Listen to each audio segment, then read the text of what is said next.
আল্লাহ মানুষকে সৃষ্টি করেছেন কষ্ট সহ্য করার জন্য, এবং তিনি মানুষকে সৃষ্টি করেছেন ভারী বোঝা বহন করার জন্য।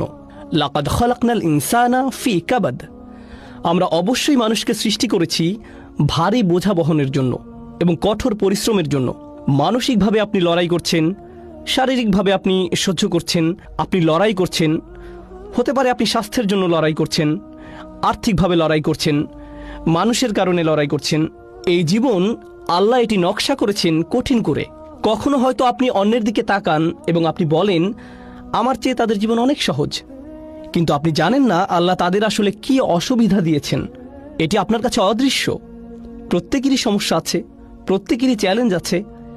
আপনি উদাহরণস্বরূপ চিন্তা করতে পারেন যে ফেরাউনের বিশাল রাজত্ব ছিল, সাম্রাজ্য ছিল, সে সময়ের বিশ্বের বৃহত্তম সেনাবাহিনী ছিল, সমস্ত সম্পদ যা একজন মানুষ চাইতে পারে, সমস্ত শক্তি যা একজন মানুষ চাইতে পারে, সমস্ত স্ট্যাটাস যা একজন চাইতে পারে, তার সব আছে। তাহলে কিভাবে তার সব কিছু আছে আর মুমিনদের কাছে কিছুই নেই? অথচ আল্লাহ তার সম্পর্কে বর্ণনা করেছেন যে সে ভয়ঙ্কর আতঙ্কিত অবস্থায় বাস করত। অনুরিয়া ফিরআউনা ওয়া হামানা ওয়া জুনুদাহুমা মিনহুম মা কানু ইয়াহযারুন। তারা ভয়ের মধ্যে বাস করত। সে রাতে বিভিন্ন দুঃস্বপ্ন দেখত। সে কোনো কিছুতেই শান্তি পেত না।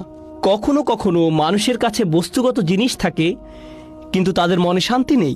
কখনো কখনো মানুষের শারীরিক সুস্বাস্থ্য থাকে, তবে তাদের মানসিক স্বাস্থ্য ভালো থাকে না, তাদের মানসিক শান্তি নেই।